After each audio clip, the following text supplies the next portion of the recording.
وسط میں یعنی کہ مڈ میں جب ایک امریکن ایکسپلورر نے ایک بک شائع کی کہ کس طرح سے افریقن جنگلات میں گوریلاز کا شکار کیا جائے، اور جس پہ ایک ڈرائنگ شامل تھی جس میں ایک بہت بڑا زخمی گوریلا ایک شکاری کی باڈی کے اوپر کھڑا ہوا ہے اور ایک نہایت ہی خوفناک انداز میں دھاڑ رہا ہے، اور اپنے ہاتھوں سے اس نے اس شکاری کی رائفل مروڑ دی ہے، اور اس تصویر نے لوگوں کے دلوں میں گھر کر لیا۔ اور 1930 میں ہالی ووڈ کی آنے والی فلم ایک نیا بھیانک خواب ثابت ہوئی جس کا نام کنگ کانگ تھا، جس میں ایک بہت ہی بڑا گوریلے کو پکڑا جاتا ہے اور پھر اس کے بعد وہ پورے نیو یارک شہر کو دہشت زدہ کر دیتا ہے۔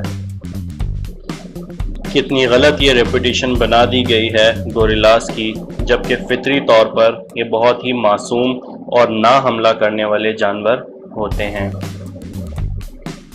وہ تقریباً پوری طرح سے سبزی خور ہوتے ہیں یعنی کہ ویجیٹیرین ہوتے ہیں، اور گزارتے ہیں اپنا پورا دن پتے کھاتے ہوئے اور افریقہ کے گھنے جنگلات کی شاخیں کھاتے ہوئے۔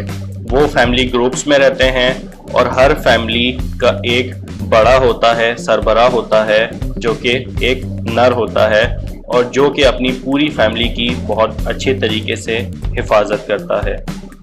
دراصل وہ ہوتے ہیں بہت ہی زیادہ طاقتور اور درختوں کی شاخوں کو 2 حصوں میں توڑنے کی صلاحیت رکھتے ہیں، لیکن انہیں ایسا کرنا پڑتا ہے کھانے کے لیے اور اپنا پیٹ بھرنے کے لیے۔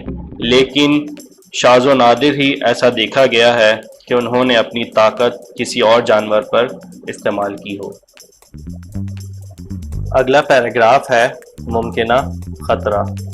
جب ہم افریقہ کے جنگلات میں گوریلاز شوٹ کر رہے تھے تب ہم نے دیکھا کہ وہ کتنے پیار سے اور محبت سے ایک دوسرے سے برتاؤ کرتے ہیں۔ چھوٹے والے آپس میں کھیلتے ہیں اور جھگڑتے ہیں ایک دوسرے کے ساتھ۔ مائیں بیٹھی اپنی چھوٹے بچوں کی نگرانی کر رہی ہوتی ہیں کہ وہ ممکنہ کسی خطرے میں نہ پڑ جائیں۔ جو گھر کے سربراہ یعنی کہ نر ہوتے ہیں وہ اپنے چھوٹے بچوں کو اپنے اوپر جھولنے دیتے ہیں، اپنے کان کھینچنے دیتے ہیں، بالکل ایک انسانی دادا کی طرح یا گرینڈ فادر کی طرح جو اپنے پوتوں کو محبت میں بگاڑ رہے ہوتے ہیں۔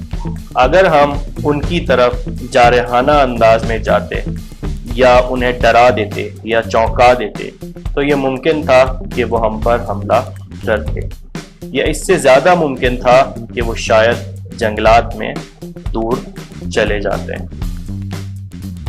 چاہے کچھ بھی ہو، ہم ان کے لیے اجنبی تھے اور ایک ممکنہ خطرے کا ذریعہ۔ اس چیپٹر کا فائنل پیرا ہے شیگیر ریلیٹیو یعنی کہ لمبے اور گھنے بالوں والے رشتہ دار۔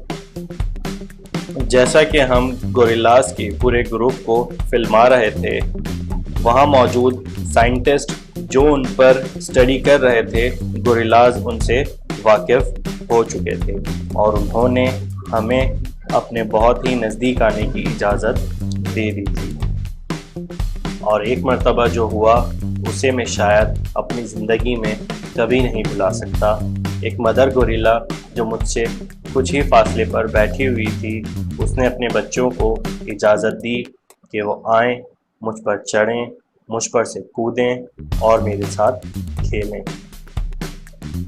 تو اب ان خوبصورت کریچرز کا کیا مستقبل ہے جو کہ شاید ہمارے جانوروں میں سب سے نزدیکی رشتہ دار ہیں، اور جو کہ خود خطرے سے دوچار ہیں جنگلات میں رہتے ہوئے۔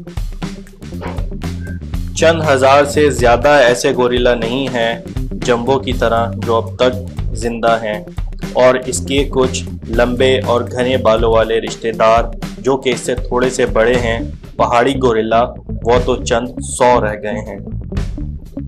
ہم نے جنگلات کو تباہ کر دیا ہے جن کے اوپر ان کا گزر بسر ہوتا ہے۔